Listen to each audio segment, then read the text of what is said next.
For the last couple of months here, I've been living and working out of the back of this 1989 GMC Vanguard Vandura. And let me tell you, contrary to its looks, this thing is awesome. For as long as I can remember, I've loved traveling and finding unique and exciting places to explore. So moving into this thing has really brought that to the next level. It has also afforded me the ability to essentially stop paying rent and to wake up wherever I want to and see some of the most beautiful places that I've ever seen in my life. I work as a traveling filmmaker, which means I don't necessarily need to have a home-based location or city that I work out of and live in. So that's where this thing comes in handy. I travel wherever I want, and then when these travel jobs come up, I go to wherever that place is, and then I come back and edit them in here. So I have a lot of power needs that need accommodation inside of here. So all the pre-production work means talking with my clients. I need to have a really strong Wi-Fi connection to be uploading videos to them, doing Skype meetings, emails, lots of that. And then also at the same time, I need to be charging all of my camera gear. I've got like 20 batteries that I need to charge every night. I have to run my editing system, which is my laptop, a monitor, a bunch of hard drives. So that is a lot of power. So power and Wi-Fi, two really big things that I need in this van. So I'm super excited to share with you what I've been able to design so far to live my digital nomadic lifestyle. So let's go take a look.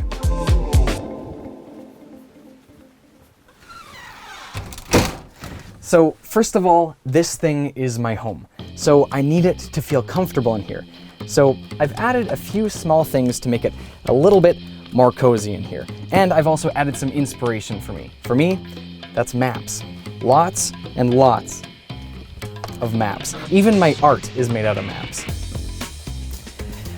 Last month, I was having some very serious power issues in here, and I couldn't even charge my phone, never mind my laptop and hard drives. In most vehicles that you can live in, you'll usually find that there are two battery systems. One is your normal car battery, and the other is your house battery, which charges your lights, the fan, the DC power, the water pump, all that stuff. So when you're driving, both of those batteries are constantly being charged.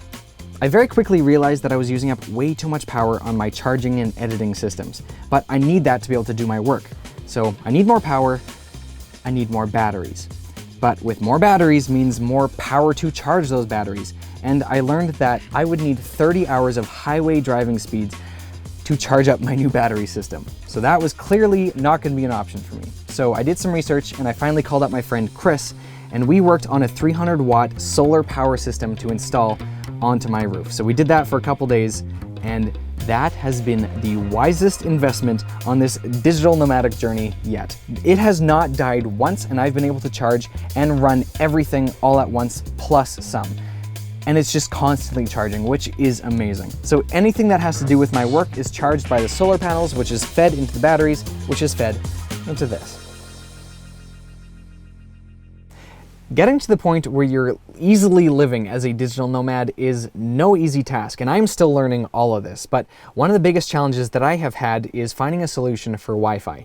I'm not interested in going to Wi-Fi cafes or sleeping on my friends' couches, waiting for my videos to upload. I don't want to do that. I want to work in here. I want to be able to do all of my work inside my vehicle. So I need a solution for Wi-Fi. So for me, that was using my phone as a hotspot to power my laptop's Wi-Fi until I got my first bill. I cannot do that.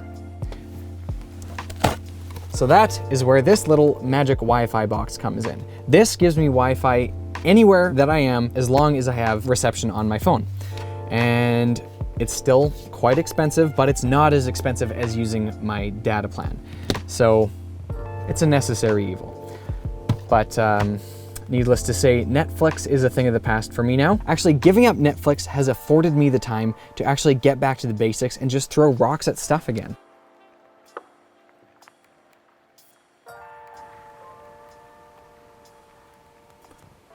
Why am I living in a van? Okay, let's talk tunes. With any epic road trip, you need to have awesome music, especially if you're living in your vehicle. So put your awesome music with an awesome sound system, put those together. Justin is a happy camper. When I first got the van, the 30-year-old factory speakers were not quite cutting it anymore. So I switched them out for a brand new awesome sound system which blows those old speakers way out of the water. I can drive this thing speeding down the highway belting along with these songs. It is awesome. And I've added these little tweeters for that extra kick. Now, whenever I'm not driving but I still want to listen to music, like while I'm working or anything else, I've got this awesome Bose 360 speaker which keeps my music needs at bay. Battery 90%. Connected to Justin Brunel's iPhone.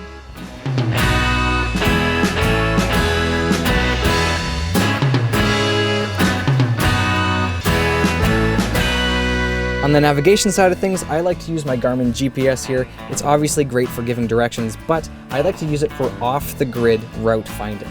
It is awesome if I don't have a cell signal, so that's what I do for there. And this is my rear view camera that I decided to install after I did this. I ended up scraping my back on the ground as I was going uphill, and now my gray water tank is leaking.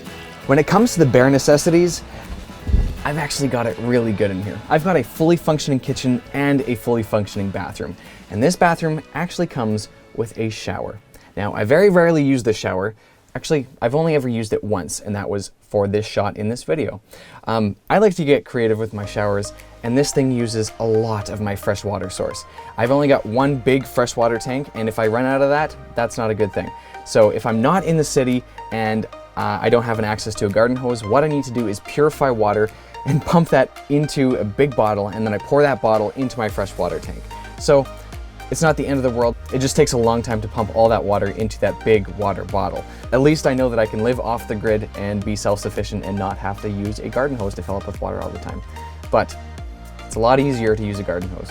Now over here, I've got my kitchen. I've got my stove, my oven, my hot water heater, and my furnace, which all run on propane, which is awesome. Propane lasts a long time, and I've got a really big tank. And I haven't run out in 2 months.